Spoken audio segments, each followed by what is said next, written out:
తెలంగాణ రాష్ట్రంలో మున్సిపల్ ఎన్నికల వేళ దుబ్బాకలో బీఆర్ఎస్ కు బిగ్ షాక్ తగిలింది. దుబ్బాక పట్టణ అధ్యక్షుడు వంశీకృష్ణ పార్టీకి రాజీనామా చేశారు. ఈ మేరకు ఆయన వీడియో విడుదల చేశారు. అందులో స్థానిక ఎమ్మెల్యే కొత్త ప్రభాకర్ రెడ్డి తనను మోసం చేశాడని ఆరోపించారు. కొద్ది రోజుల క్రితం టికెట్ తనకే ఇస్తానని ఎమ్మెల్యే హామీ ఇచ్చారని, ఇప్పుడు పార్టీకి సంబంధం లేని వ్యక్తులకు టికెట్ ఇవ్వాలనే ఉద్దేశంతో తనని తప్పించాలని చూస్తున్నారని వాపోయారు. తన ఆత్మగౌరవం దెబ్బతినకూడదని ఈ నిర్ణయం తీసుకున్నారని వంశీకృష్ణ తెలిపారు.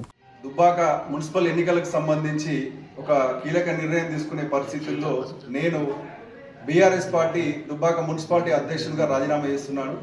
నేను ఈ రాజీనామా ఇప్పటి నుంచే ఆమోదం వస్తుంది. నాకు ఆ పార్టీతోటి నాకు సంబంధం లేదని చెప్తున్నా. ఎందుకంటే గత 3 రోజులుగా కొన్ని పరిణామాలు నన్ను నా కుటుంబాన్ని తీవ్రంగా కలిసివేసినాయి. ఇదేదో కౌన్సిలర్ టికెట్ కోసమో ఎన్నికల కోసమో గెలవడం కోసమో కాదు, ఆత్మ గౌరవానికి సంబంధించిన విషయంగా నేను భావిస్తున్నా.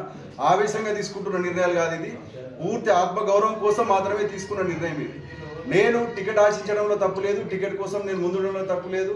కానీ కొన్ని పరిణామాల మధ్య ఎమ్మెల్యే అనే వ్యక్తి ఒక 10 రోజుల క్రితం నేను నా భార్య తీసుకొని పోయి పోతారం పోయి అడిగితే అక్కడ జనరల్ వస్తే నాకు భూమిరెడ్డికి నీకు ఏదైనా అకామిడేట్ చేయాలనే పరిస్థితి ఉంటుంది, కానీ బీసీ వచ్చినాక నాకు వేరే ఎవరు లేదు.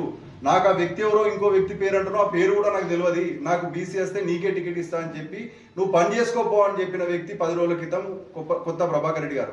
నేను పని చేసుకుంటూ వస్తున్నా, గ్రౌండ్లో ఉన్నా, తిరుగుతున్నా, నా పని నేను ఉంటుంటే టికెట్ అడ్డుకోవాలని కుట్రలతో కొందరు వెళ్ళిరు. ఆ పరిణామాలు కూడా నాకు చెప్తుంటే కూడా నేను పట్టించుకోలేదు, ఎందుకంటే నాకు ఎమ్మెల్యే క్లియరెన్స్ గా హామీ ఇచ్చిందని చెప్పేసి. పరిస్థితి ఏంటంటే ఇన్కమింగ్ నాకే ఆయన వేసి ఎమ్మెల్యే నువ్వు నామినేషన్ వేసుకో అని చెప్పిండు. నామినేషన్ వేసుకో అని చెప్పినాక కూడా ఇంకా దాన్ని సాగదీస్తూ ఇంకా మాట్లాడుతున్నాం, ఇంకా చెప్తున్నాం, ఇంకా కన్విన్స్ చేస్తున్నాం. అంటే నాకు బాధ ఏంది అంటే నాకు ఒక భూమిరెడ్డితోటో నాకు ఒక తుమ్మబాణితోటో పోటీ అంటే నాకు బాధ ఉండకపోయేది. నాకు ఎవరు చెప్తున్నారు అని అంటే పార్టీకి సంబంధం లేని వ్యక్తి, పార్టీకి ఒక్కసారి కూడా కండువా కప్పుకోని వ్యక్తితోటి కన్విన్స్ చేస్తున్నా అని మాట్లాడుతుంటే బాధ అవుతుంది.